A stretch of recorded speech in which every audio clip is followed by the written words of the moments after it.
हावी होने की कोशिश करता है, जिसके परिणाम अलग अलग रूप से हमारे सामने आते हैं। डोमेस्टिक वायलेंस का शिकार सबसे ज्यादा महिलाएं होती हैं, लेकिन सिर्फ तब तक जब तक वो ऐसा होने देती हैं, क्योंकि कानून उनके साथ है उन्हें इस तकलीफ से बाहर निकालने के लिए। कानून ने उन्हें दिया है डोमेस्टिक वायलेंस एक्ट। जी हाँ, आज हम जागो में डोमेस्टिक वायलेंस एक्ट के बारे में जानने की कोशिश करेंगे कि कैसे आप इसके जरिए अपने साथ होने वाले अत्याचार के खिलाफ आवाज उठा सकती हैं।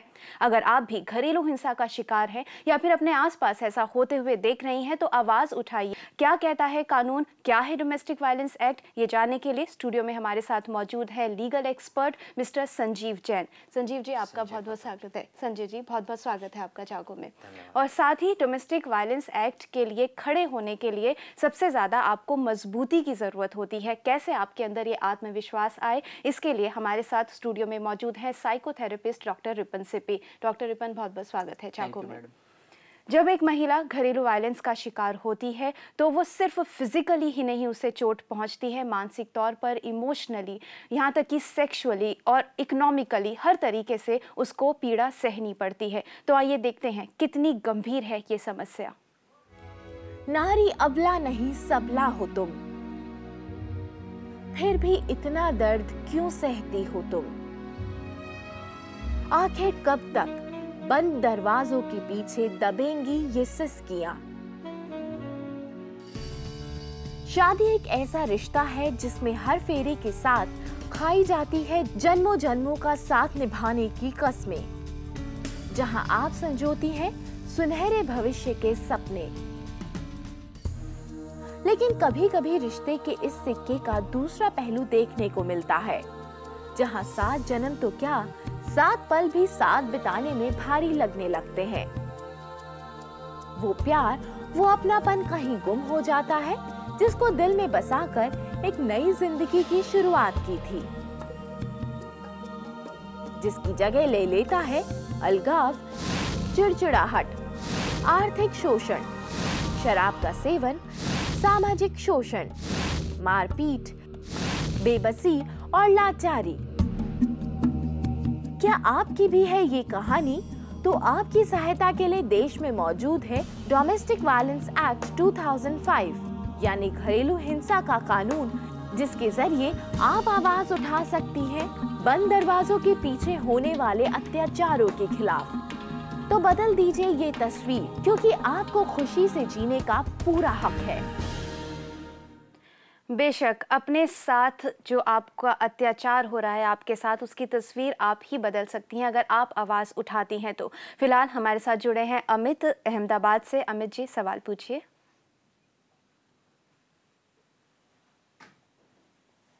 हाँ मैम, मेरी है ना सिस्टर की शादी 2009 में हुई थी और 3 महीने में उसके ससुराल वालों ने उसको घर से निकाल दिया और वो बहुत शारीरिक तरह से मानसिक त्रास दे रहे थे और 2 लाख रुपए दहेज की मांगनी की थी। हमने शादी के वक्त पूरा सब ध्यान रखा था, लेकिन हम 2 लाख रुपए अप्रोच नहीं कर सकते थे, इसीलिए मेरे दिया घर से। और अभी हमारा कोर्ट में केस चल रहा है डोमेस्टिक वायलेंस एक्ट के मुजब। अब एक बच्चा भी है, सिस्टर को 1 साल का लड़का है। अभी सिस्टर वहाँ जाना चाहती है, लेकिन कोर्ट ने खादा खोड़ा की वो जो मेंटेनेंस होता है ना, वो मंजूर किया है इंटरिम 6,000 रुपया, लेकिन वो सामने वाला बढ़ता नहीं है, तो वो वहाँ रहना चाहती है ससुराल में। तो क्या उसके लिए जो डोमेस्टिक वायलेंस एक्ट में क्या जी अमित जी की परेशानी है कि उन्होंने डोमेस्टिक वायलेंस एक्ट के लिए के अंतर्गत उन्होंने केस फाइल भी किया। उनको मेंटेनेंस 6,000 पर मंथ जो कानून ने बोला, कोर्ट ने बोला, वो अलाउ किया है, लेकिन वो मिलता नहीं है उन्हें। ना मिलने की सूरत में उसके हस्बैंड को जेल जाना पड़ेगा। जी। डोमेस्टिक वायलेंस एक्ट के सारे provisions as it is CRPC से कंट्रोल्ड हैं। जी। तो they can file the execution in the proper court and in the failure of that, जी, उसके ना देने की सूरत में उन्हें जेल जाना पड़ेगा। जी। ऐसे में ये क्या जैसे कि आपने कहा कंप्लेंट कर सकते हैं, कहाँ कंप्लेंट करें और उस कंप्लेंट में वो कैसे फॉर्म जिस मजिस्ट्रेट के यहाँ पर उन्होंने अपना मेंटेनेंस अलाउ कराया है, जी, उसके बाद एग्जीक्यूशन के दूसरा कोर्ट होता है, तो एग्जीक्यूशन के अंदर वो करने के बाद जी, तो ये कंप्लेंट ही है उनकी, जिसके मद्देनजर उन्हें 6,000 रुपए जी, अलॉट हुआ है। जी, तो अमित जी, आपको एक बार फिर से आवाज़ उठानी है। आपने पहले अपनी जो बेटी है उनके लिए फ़ाइट किया, लेकिन आपको थोड़ी सी फ़ाइट और करनी है। जैसा कि संजय जी ने कहा कि उनके जो एक्स हस्बैंड है वो जेल भी जा सकते हैं अगर उन्हें मेंटेनेंस नहीं दी तो, लेकिन आप कंप्लेंट ज़रूर करिए। हम बात कर रहे हैं डोमेस्टिक वायलेंस एक्ट की। तो संजय जी, पहले तो हम यही जानना चाहेंगे कि डोमेस्टिक वायलेंस एक्ट है क्या और इसके अंतर्गत किस तरीके का आपको जो महिला है वो कंप्लेंट लिखवा सकती है। आमतौर पर लोगों का ये मानना है कि ये जो एक्ट है ये सिर्फ मैरिड वुमन के लिए है, पर ऐसा नहीं है। इस एक्ट में कोई भी औरत, वो चाहे मैरिज के रिश्ते में हो या ना हो, अगर वो किसी से ब्लड रिलेशन में है, सपोज बेटी है, बेटी अपने माँ बाप के खिलाफ भी कर सकती है, या वो जॉइंट फैमिली में रहती है तो हस्बैंड के भाई हैं, हस्बैंड के और रिलेटिव्स हैं, या फिर वो कभी हस्बैंड ना हो, उसके साथ ऐसा रिलेशन रहा हो जो मैरिज के इक्विवेलेंट हो। अभी कोर्ट ने रिसेंटली उसको भी अलाउ किया है।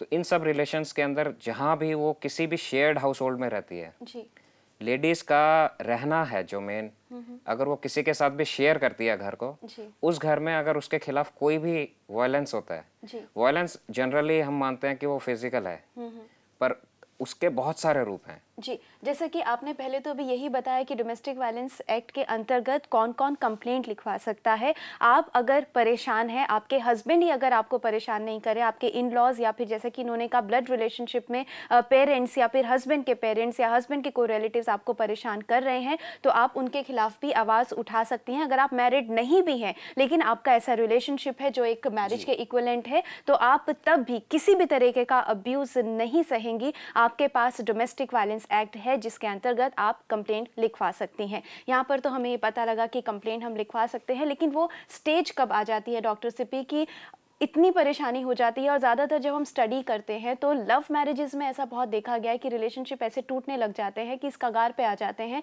कि वायलेंस होने लगता है। तो सबसे पहले तो वो जगह क्या होती है, वो क्या वजह होती है और कैसे हम उसको पहले ही रोक सकते हैं?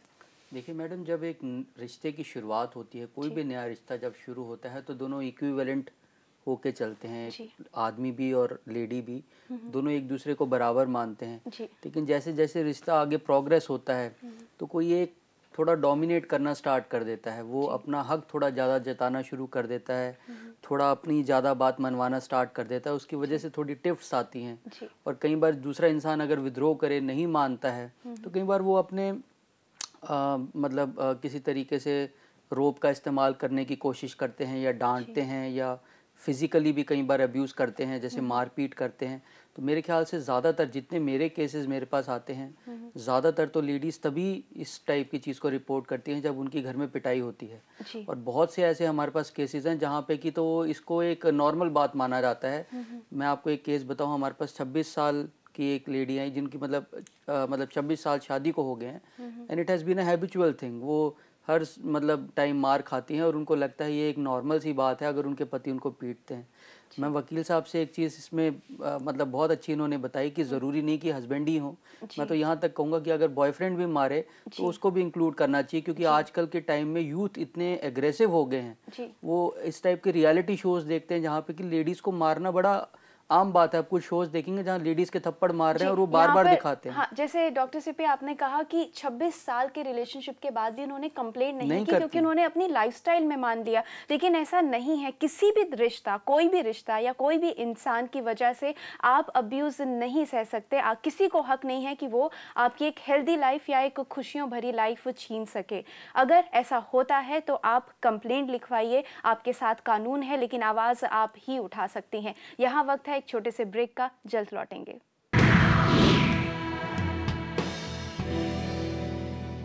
डोमेस्टिक वायलेंस एक्ट कानून के द्वारा दिया गया आपके पास एक ऐसा हथियार है जिसके इस्तेमाल से आप अपने साथ होने वाले किसी भी तरीके के अत्याचार के खिलाफ आवाज़ उठा सकती हैं। लेकिन आज जागो का जो हमारा पर्पस है वो यही है कि सबसे पहले आपके अंदर वो हिम्मत आनी चाहिए और आपको जागरूक होना ज़रूरी है कि डोमेस्टिक वायलेंस एक्ट है क्या। एक बार आप ये जानेंगी तो बेशक आपको वो शक्ति मिलेगी अपने साथ किसी भी तरीके का अत्याचार जो हो रहा है उसके खिलाफ आवाज़ उठाने की। फिलहाल हमारे साथ जुड़ी हैं हेमलता जी। हेमलता जी, अपना सवाल पूछिए। मैम देखिए, मैं पिछले 12-13 साल से अपने हस्बैंड से बहुत परेशान हूँ और वो किसी औरत के साथ आज भी रह रहे हैं और मुझे कोई फाइनेंशियली हेल्प नहीं है। मैं अकेले इस जिंदगी से स्ट्रगल कर रही हूँ। जी मेरा एक बच्चा था, वो भी खत्म हो गया अभी जी 2-3 साल पहले। जी लेकिन मेरे सास ससुर उनको सपोर्ट कर रहे हैं, हर तरीके से उनका सपोर्ट कर रहे हैं। जी मैंने डोमेस्टिक वायलेंस में केस डाला हुआ है, लेकिन वहाँ पर मेरी कोई सुनवाई नहीं हो रही है। जी तो मुझे क्या करना चाहिए इसके लिए कि मैं अपने हस्बैंड के खिलाफ सख्त कदम उठा सकूं? हेमलता जी, सबसे पहले तो आपको ये करने की ज़रूरत है कि आप हिम्मत ना हारिए, आप रोइए नहीं। जैसे कि आप जागरूक हैं, आपको इस एक्ट के बारे में मालूम है, आपने एक कदम बढ़ाया है, लेकिन अगर आप ऐसे हिम्मत हारेंगी, अभी रोएंगी, तो आप जो कानून के से भी आपको जो आगे लड़ाई करनी है वो नहीं लड़ पाएंगी। तो इसलिए सबसे पहले हिम्मत बनाए रखिए। जैसे कि हेमलता जी ने कहा कि उन्होंने केस भी फाइल किया है, लेकिन वहाँ से भी मदद नहीं मिल रही। थोड़ा समय जरूर लगता है, जी पर इसके अलावा एक और बात है कि अगर उन्हें ज़बरदस्ती घर से निकाल दिया गया है तो वो इस एक्ट के सहारे वापस घर में रह सकती हैं। जी अगर उनके किसी फाइनेंस के ऊपर एक्ट के मतलब कोई भी फाइनेंशियल उन्हें प्रॉब्लम्स क्रिएट की गई हैं, जी फंड्स उनके रोक दिए गए हैं, उन्हें मेंटेनेंस अलाउंस वगैरह, जी। Everything is possible in this act. जी और यहाँ तक कि वो अपने हस्बैंड के खिलाफ और भी एक्शंस ले सकती हैं इस जैसे एक्ट कि? के अलावा भी। जैसे कि? जैसे कि आपका डाउरी एक्ट है, 498A में कंप्लेंट है, मेंटेनेंस है 125 CRPC में। There are so many options. Hemlata ji, आपको थोड़ा सा अपने लेवल पर भी मेहनत करनी जी। होगी, क्योंकि जो भी चीज़ हुई है वो गलत है। जी हेमलता जी, जैसे कि आपने ऑलरेडी केस फाइल किया है और संजय जी ने जैसे बताया कि बहुत इफेक्टिव टूल है, आप ये डिमांड कर सकती हैं कि आपको वापस उस घर में रहना है, इसलिए आप अपने लॉयर से बात कीजिए, देखिए कि आपको उसका पूरा जो बेनिफिट मिलना चाहिए वो क्यों नहीं मिल रहा है। लेकिन यहाँ पे आपकी हिम्मत टूट रही है जो टूटनी नहीं चाहिए। मैडम, इनकी मैं हिम्मत इसमें कैसे ना इनको टूटे। बहुत एक बात समझाना चाहता हूँ कि इन्होंने एक चीज़ और बोली कि शायद उनका किसी और लेडी के साथ भी जी। रिलेशन है। जी बच्चा भी इनका इसी वजह से डेथ भी होगी और घर से निकाल दिया गया है। इन लॉज भी सपोर्ट नहीं कर रहे हैं, जी। हर तरफ से इनको नेगेटिविटी ही मिल रही है। जी।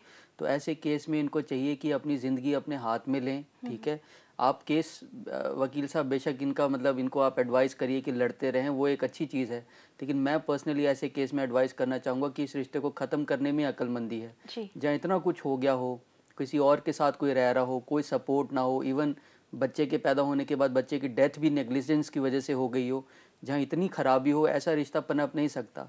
तो बेटर है, मेरे को लग रहा था इनकी आवाज़ से कि ये यंग हैं, ये किसी और रिश्ते में एंटर कर सकती हैं, ये कहीं और शादी भी कर सकती हैं, ये केस लड़ना चाहें केस भी लड़ सकती हैं, हिम्मत थोड़ी रखें।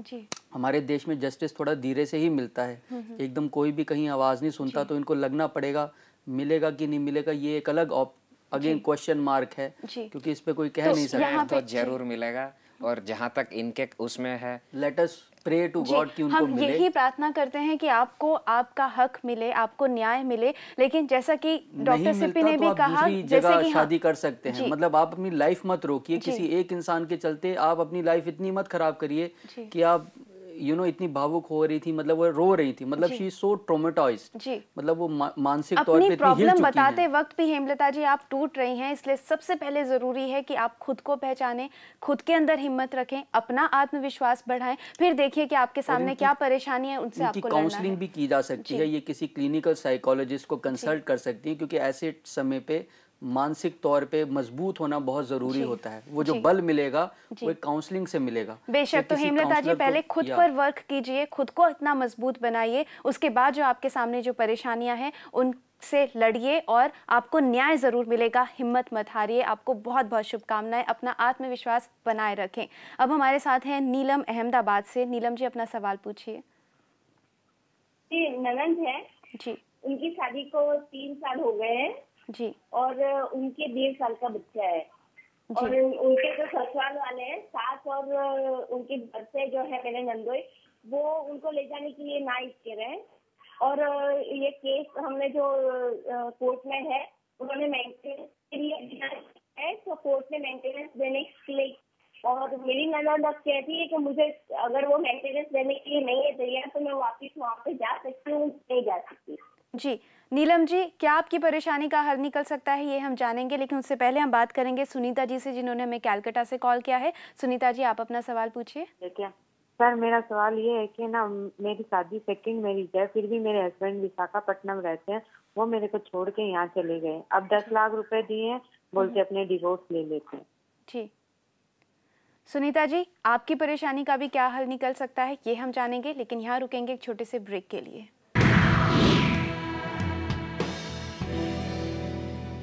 घरेलू हिंसा, एक सर्वे के मुताबिक ज़्यादातर शादीशुदा महिलाएं जो होती हैं, तकरीबन 53% मैरिड वुमेन घरेलू हिंसा का शिकार होती हैं और 99% महिलाएं कभी न कभी एक बार अपने पति के द्वारा या तो पिटाई या फिर इमोशनल शोषण या वर्बल या इकोनॉमिक शोषण ज़रूर सहती हैं। लेकिन सहना नहीं है आपको, कानून आपके साथ है, आपको जागरूक होना है, हिम्मत बनानी है। यहाँ पे जैसे पहले हमारे कॉलर ने कॉल किया, नीलम जी ने, उनकी प्रॉब्लम थी कि नंद वो वापस आना चाहती है, तो आप क्या एडवाइस करेंगे?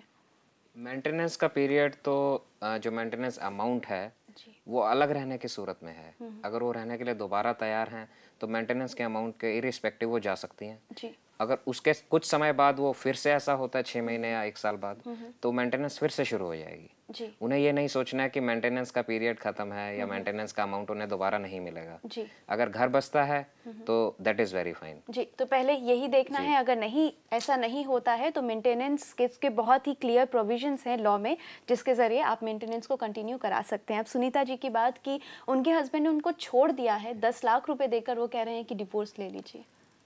ऐसा कोई भी प्रोविजन नहीं है लॉ में जो पैसे देकर डिवोर्स ले सकें, और even though that amount can not be decided by the husband जी। कोर्ट्स इसको डिसाइड करते हैं after going through proper investigation and all the things जी। तो यहाँ पे क्या करना चाहिए सुनीता जी को? सुनीता जी को उनके दबाव में नहीं आना चाहिए, और अगर उन्हें ज़्यादा परेशानी है या वो इस चीज़ से वो उनका अगर खर्चा नहीं चलता है या हस्बैंड उन्हें टॉर्चर करता है, मेंटली करता है परेशान, बच्चों से मिलने नहीं देता है, घर के इक्विपमेंट्स यूज़ नहीं करने देता है, या कुछ भी ऐसी प्रॉब्लम है, ऑफिस में नहीं जाने देता है, अपने किसी दोस्त से नहीं मिलने देता है, ये सब चीज़ें डोमेस्टिक वायलेंस में कवर होती हैं जी। तो सुनीता जी को देखना है कि किसी भी तरीके की प्रॉब्लम सुनीता जी अगर आपको आ रही है अपने रिलेशनशिप में, तो आप कॉल लीजिए, क्योंकि आप इस रिश्ते में बनी हुई हैं, आपके हस्बैंड चाहते हैं, वो भी पैसे देकर आपको अलग करना चाहते हैं, इसलिए आप डिसाइड कीजिए आप क्या करना चाहती हैं, हिम्मत बंधाइए और कंप्लेंट कीजिए। यहाँ पर डोमेस्टिक वायलेंस, घरेलू हिंसा सुनकर ही हिंसा, इसमें यहाँ पे डॉक्टर सिप्पी इसमें मौजूद है। तो जब एक औरत इसका शिकार बनती है तो क्या क्या उसको हालत हो जाती है, वो कितना टूट जाती है। लेकिन यहाँ पे हम बात कर रहे हैं कि खड़ा होना है, आवाज़ उठाना है, तो उस टूटी हुई सिचुएशन से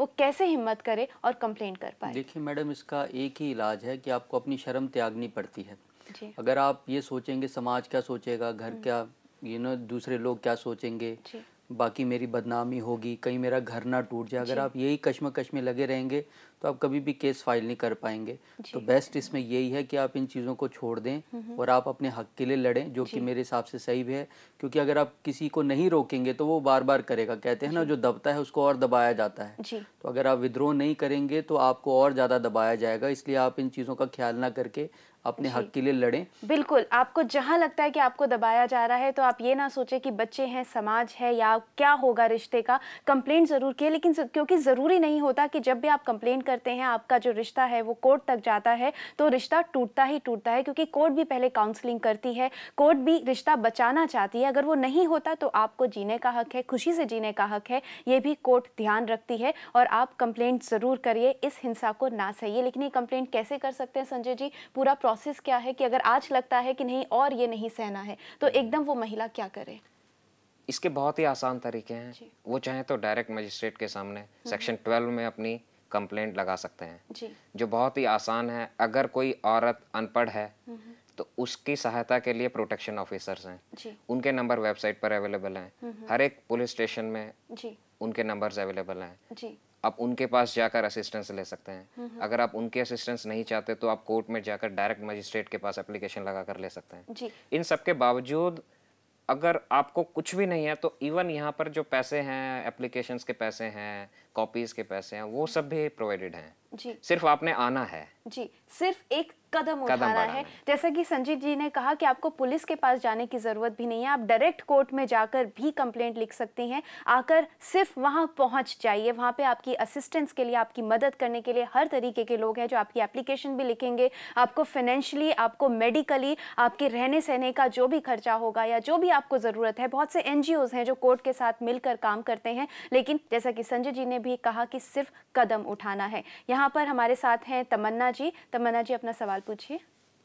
मेरा हस्बैंड 15-20 दिन से मतलब घर से बाहर गया हुआ है, किसी लड़की के साथ रह रहा है और मेरे को सास ससुर घर पे बहुत ज़्यादा टॉर्चर कर रहे हैं, मारपीट कर रहे हैं, गाली गलौज कर रहे हैं। जी, तो तमन्ना जी आप क्या चाहती हैं अभी, कि आप कंप्लेंट लिखवाना चाहती हैं, अलग होना चाहती हैं, या अपना रिश्ता वापस ठीक करना चाहती हैं कि आपके हस्बैंड वापस आ जाए और रिलेशनशिप ठीक हो जाए? तमन्ना जी से हमारा संपर्क टूट गया, लेकिन यहाँ पे दो ही चीज़ें हो सकती हैं। सबसे पहले तो ये सिचुएशन ही इतनी मुश्किल होती है कि आपकी सोच काम नहीं करती, तो यहाँ पे तमन्ना जी क्या करें? देखिए मैडम, जो आपने बोला है वही इसको पहले समझना ज़रूरी है कि वो रिश्ता बचाना चाहती हैं। अगर बचाना चाहती हैं तो हस्बैंड से बात करें, नहीं तो अपनी मैरिटल काउंसलिंग करवाएं। अगर रिश्ता तोड़ने की बात है तो जैसे वकील साहब ने बताया, डायरेक्ट मैजिस्ट्रेट के पास चले जाएँ, पुलिस के पास भी जाने की ज़रूरत नहीं है, वहाँ पर अपनी कंप्लेंट फाइल कराएँ और डोमेस्टिक वायलेंस एक्ट की जो प्रोविजंस हैं उनका फ़ायदा उठाएँ। इस पे दो ही सूरतें हाल हैं, या तो अपने घर को बचाने के लिए सोचें, अगर उन्होंने मन बना लिया है कि वो रिश्ते में कंटिन्यू नहीं करना चाहती, जैसे वो कह रहे हैं कि मारते पीटते भी हैं, साथ में किसी और लेडी के साथ भी अफेक्शन है, तो ये प्रॉब्लम की ग्रेविटी कितनी ज़्यादा है, कितनी सीरियस बात है। ये काफ़ी टाइम से किसी और के साथ रह रहे हैं, काफ़ी टाइम से मारपीट कर रहे हैं, रिश्ते में कितनी खटास आ गई है, ये सारी बातों को जानने के बाद ये डिसाइड करें। अगर ये बचाना चाहेंगे तो उनको मतलब मुबारक, उनका घर बचता है तो अच्छी बात है। अगर नहीं बचाना तो यहाँ पर चाहते यही तो जानने की ज़रूरत है हर महिला को कि वो क्या चाहती हैं, और हम जानते हैं कि हर महिला चाहती है कि वो खुश रहे। कोई भी रिश्ता ये इतना हावी नहीं हो सकता कि वो आपकी खुशियाँ आपके जीवन से ख़त्म कर दे, लेकिन कदम उठाइए, कंप्लेंट करिए। बहुत बहुत धन्यवाद डॉक्टर सिप्पी जागो में आने के लिए। संजय जी आपका भी बहुत बहुत धन्यवाद।